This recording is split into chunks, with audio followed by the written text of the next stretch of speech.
Inubos mo rin... Inubos mo rin yung dingdong sa tindahan. Ano ka ba? Alam mo naman, konti lang yung dingdong. Kuya! Ano ka ba? Ikaw, putang niyo mo, kanina pa ako ngayon sa'yo, ha? Putang niya, kanina mo pa pinagbibintangan, batang kitang kapatid, puta, dingdong, ako pagbibintangan nyo. T-shirts nga, hindi ko ginagalawin, putang ng chipi, hindi ako mahilig ng mga chichirya, putang na tol. Kung pagbibintangan nyo ako sa chichirya lang, masisira pamilya natin sa mga putang ng dingdong ako kumain. Eh, premo ba kayong kumain ng dingdong?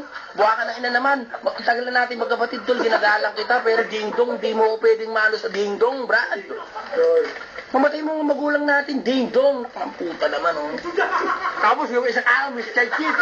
Yung mga na, nagagalit kayo. Pero, ang ina, wala rin akong ginawang ganun. Si mama nagagalit sa akin dahil nakakasumbong mo. May ligaw sa chichirya, pinag-uubos yung chichirya. Wala akong preba ron.